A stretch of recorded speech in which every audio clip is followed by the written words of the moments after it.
आप जानते हैं कि नेपाल के प्रोटेस्ट के बाद बढ़िया से मैंने कवर किया था कि अब इंतरिम सरकार की एक तरह से इंतरिम पीएम जिसे कहेंगे, वो बन के उभर के आई है सुशीला कर्की जी। इनके बारे में और इनके पूरे बैकग्राउंड से लेके भारत के संबंध के बारे में सब कुछ मैंने बताया था। लेकिन अब मामला क्या हो रहा है कि कुछ उनके हस्बैंड को लेके बातें निकल के आ रही हैं। क्या निकल के आ रही हैं? इनको हाईजैकर कहा जा रहा है। हाईजैकर का मतलब तो वो होता है ना जो प्लेन को हाईजैक कर ले। तो ऐसा इन्होंने क्या कर दिया? क्या ये बात ऐसी है जो नेगेटिव है, या ये बात ऐसी है कॉमन है, पॉजिटिव है? इस बारे में तो जानेंगे।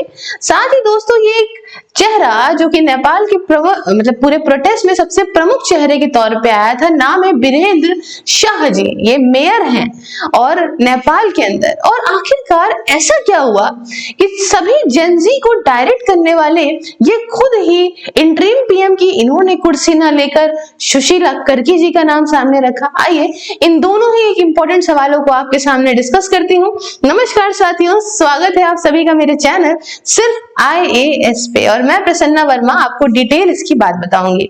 दोस्तों, तो कहानी ऐसी है कि नेपाल के प्रधानमंत्री जो अभी बनी है, शपथ ली हमारे प्रधानमंत्री ने, उनको बहुत सारी जो है शुभकामनाएं दी।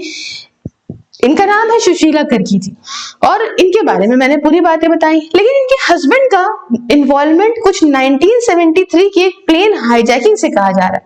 यह भी कहा जा रहा है कि उसके अंदर एक बहुत उस जमाने की प्रमुख एक्ट्रेस भी थी जब इन्होंने हाईजैक किया था इस प्लेन को।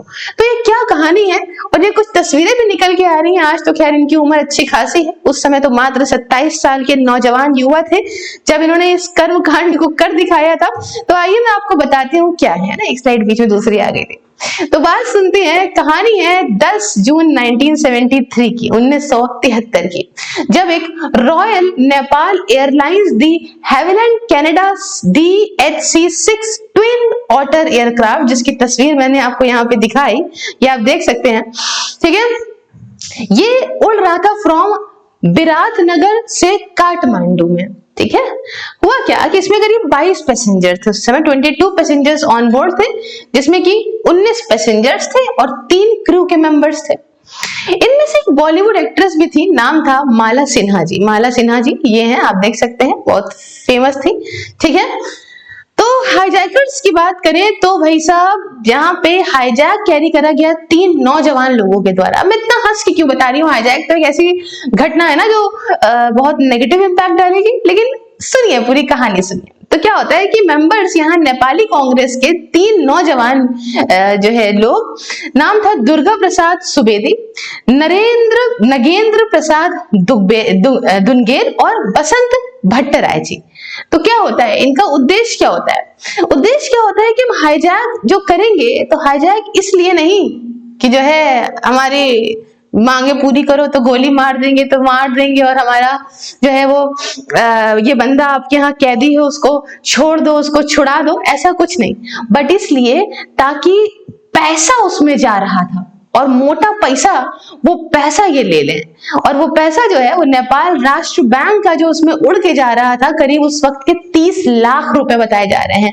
आज की बात करूं मतलब इंडियन रुपीस में 30 लाख रुपए मान के चलिए, और आज की बात करें तो करीब 30 करोड़ ही समझ लीजिए लगभग हो गए, अच्छे खासे पैसे।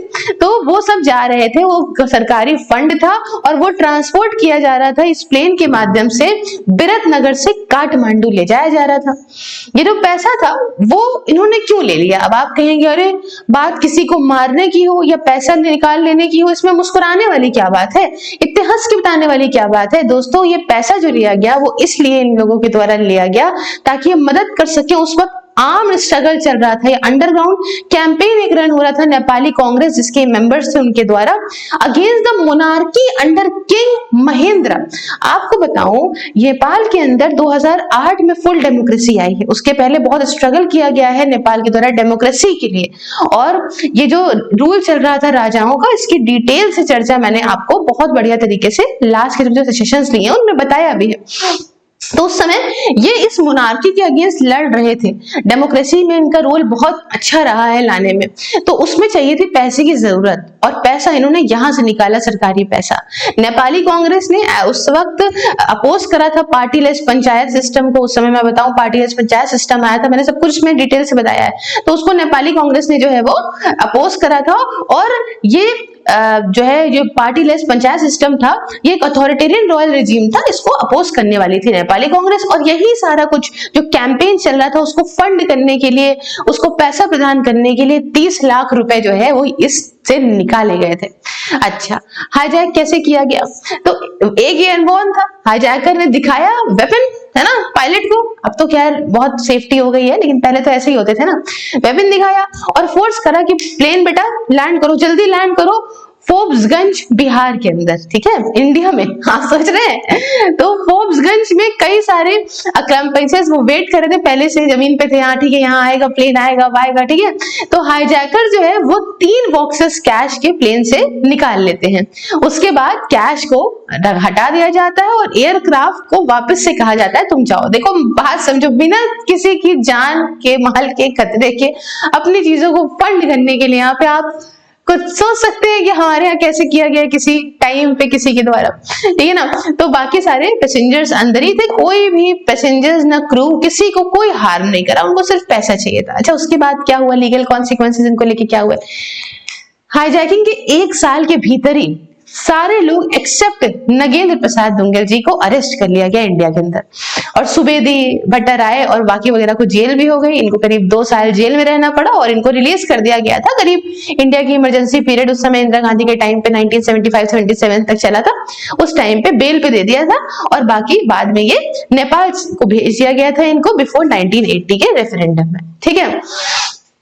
अब आज के टाइम पे इंपॉर्टेंस क्यों आ जाती है, आज के टाइम पे हम ये बात क्यों डिस्कस कर रहे हैं? देखो, इनको तो वहां पे आज भी हाईजैकर के नाम से ही जाना जाता है नेपाल के अंदर, और ये इवेंट माना जाता है कि ये नेपाल का पहला ऐसा एयरक्राफ्ट हाईजैकिंग था।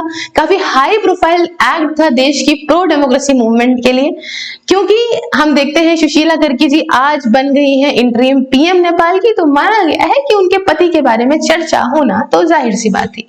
अब एक इंपॉर्टेंट बात ये है, वीरेंद्र शाह जी, इनकी हमने फोटो आपको थंबनेल में भी दिखाई थी, थंबनेल में शायद आप नहीं, मतलब यहाँ पे भी स्मार्ट से लग रहे हैं, वहां पे भी स्मार्ट से लग रहे हैं। प्रोफेशन से ये रैपर थे, रैपर टर्न पॉलिटिशियन इनको कहा जाता है। पूरा नाम बलेंद्र शाह है, सॉरी मैं वीरेंद्र कर रही हूँ, बलेंद्र शाह है, और पॉपुलर नाम इनका बलेन शाह है, ठीक है। और सॉरी मैंने वीरेंद्र कह दिया था, बलेंद्र है, ठीक है। नेशनलिटी की बात करें तो नेपालीज है, और प्रोफेशन से ये रैपर, स्ट्रक्चर इंजीनियर और अब पॉलिटिशियन है। करंट पोजीशन के तौर पे ये मेयर है काठमांडू मेट्रोपॉलिटन सिटी के सिंस मई 2022 से। क्लियर? अर्ली लाइफ और एजुकेशन थोड़ी इनकी बताऊं, तब मैं बताऊंगी क्यों नहीं बने, क्या नहीं बने। तो इनका जन्म काठमांडू नेपाल में ही हुआ, स्ट्रक्चर इंजीनियरिंग वगैरह करी, पॉपुलैरिटी एज अ रैपर पाई, म्यूजिशियन पाई, बढ़िया से बढ़िया। और पॉलिटिकल करियर में ये इंडिपेंडेंट कैंडिडेट के तौर पे 2022 में काठमांडू के मेयर इलेक्शन के अंदर उतरे और जीत भी गए बढ़िया तरीके से। कैंपेन इनका यही था कि एंटी करप्शन को, अब देखिए नेपाल के अंदर पिछले कई सालों से हम ये देख रहे हैं कि एंटी करप्शन चीजें बहुत ज्यादा प्राथमिकता दी जा रही है। वहां के यूथ ने 2020 में भी बहुत प्रोटेस्ट किया था, क्योंकि भाई सीन क्या था कि ये सारे सरकार बिल्कुल इन यूथ की बैंड बजाए पड़ी थी। मुझे तो हंसी इस बात पे आती है जो ये कहते हैं ना कि अरे चलो मैं डिस्कस अलग नहीं करूंगी, तो बेचारों की बहुत टाइम से बिल्कुल बैंड बजी पड़ी थी। नौकरी चाकरी, भ्रष्टाचार, नेपो किड्स, ये लोग बहुत इरिटेट हो चुके थे। आज जो आपने देखा है वो एक दिन में नहीं भरा है किसी के अंदर, वो सालों का भरा हुआ है जो आज निकल के आ रहा है। तो ये ऐसे व्यक्ति जो एंटी करप्शन को, यूथ एम्पावरमेंट को, नौजवान नेता, अर्बन डेवलपमेंट को लेके बहुत ज्यादा ध्यान देने वाले व्यक्ति, और सिटीजन से डायरेक्ट इंगेज करते हैं ना, पर्सनली सोशल मीडिया और कम्युनिटी इवेंट्स में काफी ज्यादा जो है रिस्पॉन्ड भी करते हैं, इसलिए ये सब में फेमस भी हैं।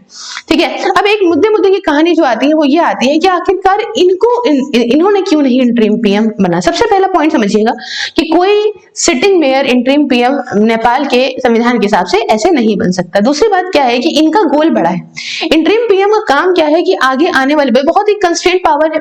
अब जैसे मार्च 2026 में इलेक्शंस उन्होंने कराने की बात की है, तो इलेक्शंस में वहां पे एक पार्टी का सपोर्ट, चीजें वगैरह, कैंडिडेट, वो एक बहुत बड़ी चीज है। तो अभी के इंटरिम पीएम जो है सुशीला गर्गी जी, इनका काम है सिर्फ इलेक्शंस करवाना, आप समझ रहे हो। तो पार्टीज वगैरह, उनका सपोर्ट, उनका समर्थन और बहुत सारे अंदर कैंडिडेट्स, वो एक लंबा प्रोसेस है कि कोई पीएम बन जाए।